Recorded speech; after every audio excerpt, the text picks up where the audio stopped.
এমন সুন্দর লোভনীয় স্বাদের চাউমিনটা আমি কিভাবে বানিয়েছিলাম চলুন বন্ধুরা একটু দেখে নেন।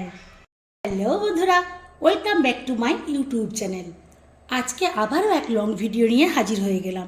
হ্যাঁ বন্ধুরা, দেখেই তো বুঝতেই পেরে গেছেন যে চাউমিন বানাবো। তো চাউমিন বানানোর জন্য এক প্যাকেট চাউমিন নিয়েছি, যদিও বা আমি এক প্যাকেটের মধ্যে দুটো নেব বা দেড়টা নেবো। আর এখানে তো নিয়ে নিয়েছি সস, এখানে দুটো ডিম, এখানে পেঁয়াজ, এখানে একটু ক্যাপসিকাম, টমেটো, এই যে একটু উঠিয়ে দেখাই, আলু, কাঁচা লঙ্কা, ধনেপাতা, শসা। তো এইগুলোকে আমি কেটে নিয়ে ফিরে আসবো। আর তার আগে দেখিয়ে দিই, এখানে নিয়েছি ভিনিগার আর সয়া সস। আজ করব কিন্তু সম্পূর্ণ দোকানের মতো স্টাইলে। তো চলুন দেখতে থাকুন আমি কিভাবে বানাই। ওভেনে যাওয়ার আগে সব কিছু কেটে করে নিয়েছি। দেখুন এখানে আলু এইভাবে কেটেছি আর কাঁচা লঙ্কাটাও এইভাবে কেটে নিয়েছি।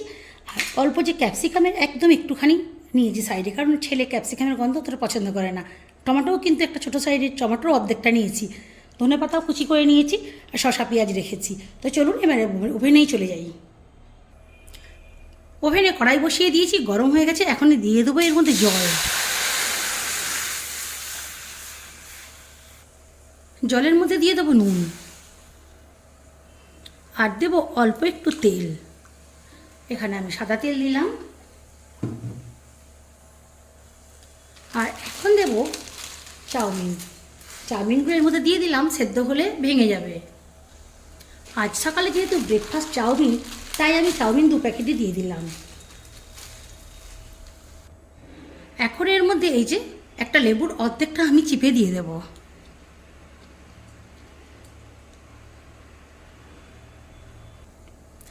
একটু নাড়িয়ে দেব।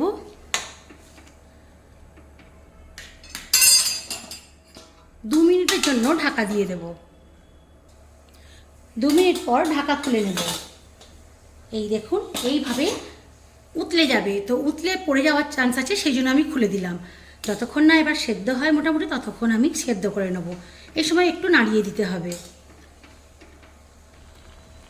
মিনিট 3-4 পর দেখুন জলটা অনেকটা কমে গেছে আর চাউমিনগুলো ফুলে বড় বড় হয়ে গেছে। তো এই অবস্থা আমি এবার নামিয়ে নেব। জল ঝাড়িয়ে নিয়ে ফিরে আসছি। ঠিক এইভাবে জল ঝাড়িয়ে নিয়ে চলে এসেছি। চলুন আবারও চলে যাই ওভেনে। ওভেনে তো আবারও কড়াই বসিয়ে দিয়েছি। এখন দিয়ে দেবো তেল। আর এই চাউমিনটা আমি সম্পূর্ণ সাদা তেলেই করব। এখানে আমি ইউজ করেছি সাফলা গোল্ড। আপনারা চাইলে সরষের তেলে ইউজ করতে পারেন। তেলটা গরম হওয়া পর্যন্ত অপেক্ষা করব। তেল গরম হয়ে গেছে, এখন দিয়ে দেবো পেঁয়াজ কুচি,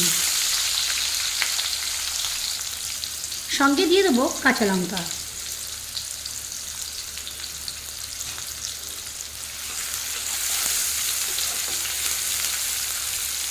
ফর্টি পার্সেন্টের মতো একটু ভেজে নেব।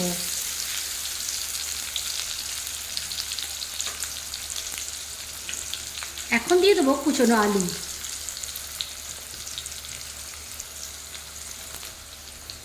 দিয়ে দেবো নুন। যদিও বা চাউমিন নুন দিয়ে সেদ্ধ করেছি, সেই জন্য একটু অল্প পরিমাণেই দিলাম। নাড়িয়ে চাড়িয়ে ভাজাভাজি করে নেব, তবে সম্পূর্ণ ভাজবো না। দেখতে থাকুন, 60-70% মতো ভাজবো। ফ্লেমটাকে লো করে এই যে এখন দিয়ে দেবো টমেটোটাকে নাড়িয়ে মিশিয়ে দেবো। আর আলুটা সেদ্ধ হতে একটু সময় লাগবে। আলু পেঁয়াজ খুব ভালো মতো করে ভাজা হয়ে গেছে। এখন আমি মাঝখানে একটু জায়গা ফাঁকা করব। আর এইখানটা ডিমগুলোকে ফাটিয়ে দিয়ে দেবো।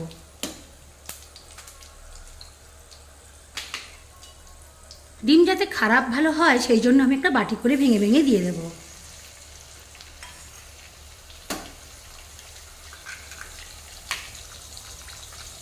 এখানে আমি 2টো ডিম ব্যবহার করেছি, আপনারা চাইলে বেশি ডিম ইউজ করতেও পারেন। ফ্লেমটাকে এখন হাইয়ে করে দেবো।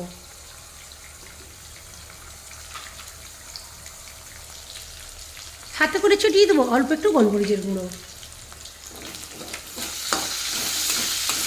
এখন সবগুলোকে মিশিয়ে ভেজে নেব। আপনারা চাইলে ডিমটাকে আলাদাভাবে ভেজেও দিতে পারেন। ডিমটাকে এইভাবে ঝুড়ো ঝুড়ো করে ভেজে নেবে। আর এই সময়তে কিন্তু দিয়ে দেবো আমি ক্যাপসিকাম কুচিটা। ক্যাপসিকাম হতে বেশি সময় লাগে না, তাই ক্যাপসিকামটা শেষে দিলাম। চলো এবার এটাকেও নেড়ে ভেজে নেব। এখন দিয়ে দেব জল ঝরিয়ে রাখা চাউমিন। ভালো করে নাড়িয়ে মিশিয়ে দেবো। এই দেখুন চাউমিনটা একদম ছুঁড়ে হয়েছে। আর এই ঝুরঝুরে হওয়ার পেছনে কারণ কিন্তু একমাত্র লেবু দেওয়া। আর চাউমিনটা ফ্রেশ সাদাও লাগবে লেবু দিলে। আপনাদের কাছে লেবু না থাকলে আপনারা ভিনিগার দিয়ে দেবেন। তো এখন দিয়ে দেবো আমি অল্প একটু ভিনিগার, একদমই অল্প ভিনিগারের চাপাই করে। এই যে দেখুন ঠিক একটা হাফ চাপারও কম। এটা দেওয়ারও একটাই কারণ, যাতে একটু ঝুরঝুরে হয় আর খেতে স্বাদও আসে। আর এখন দেবো সয়া সস। সয়া সসটাও দেবো খুবই সামান্য, ওই ছোট্ট চাপা 4 ভাগের 1 ভাগ। এখন সবগুলো একসঙ্গে মিশিয়ে নেব। একটু ভালো মতো করে উল্টিয়ে পাল্টিয়ে ভেজে নিতে হবে। আর আপনারা চাইলে এই সময় তো একটু টমেটো সসও ইউজ করতে পারেন, আর টমেটো সসটা উপর দিয়ে দিলে ডেকোরেশনে ভালো লাগবে। এই তো দেখুন দেখতে দেখতে হয়ে গেল আমার চাউমিন।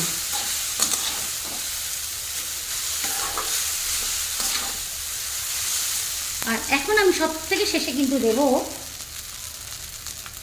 আরও একটু পেঁয়াজ কুচি, শসা আর কাঁচা লঙ্কা। এটাকে হালকা করে একটু নেড়ে নেব।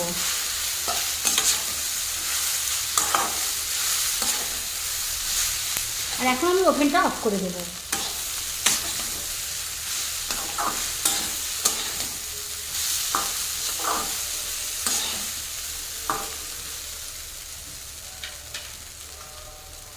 আর এই যে সবশেষে দিয়ে দেবো কুচনো ধনেপাতা।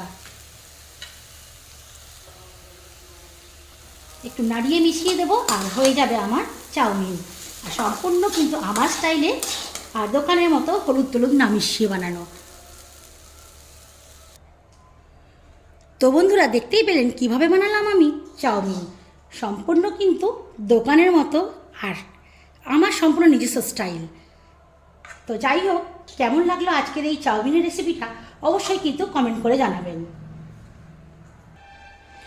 এখন কিন্তু আমি ওপর থেকে একটু শসা, পেঁয়াজ, কাঁচা লঙ্কার কুচি ছড়িয়ে দেব। অবশ্যই এটা গার্নিশের জন্য। একটুখানি ধনেপাতাও দিয়ে দেবো। আমার কাছে ধনেপাতা খুব সামান্য ছিল, ধনেপাতা আপনারা চাইলে বেশি ইউজ করতে পারেন। আর সব শেষে যেটা না দিলে চাউমিন সম্পূর্ণ হয় না, সেটাই দিলাম। তো বন্ধুরা, আমার এই রেসিপিটা আজ ভালো লাগলে অবশ্যই শেয়ার করে অন্যকে দেখার সুযোগ করে দেবেন। আর যারা যারা এখনও পর্যন্ত আমার আমার চ্যানেলটা সাবস্ক্রাইব করেননি, সাবস্ক্রাইব করে আমার সঙ্গে থাকবেন। আর হ্যাঁ, পাশে থাকা বেল আইকনটা প্রেস করতে ভুলবেন না, যাতে করে নিত্য নতুন এরকম রেসিপি সব থেকে আগে আপনার কাছে নোটিফিকেশান চলে যায়। তার জন্য অবশ্যই কিন্তু এই কাজটা করতে হবে।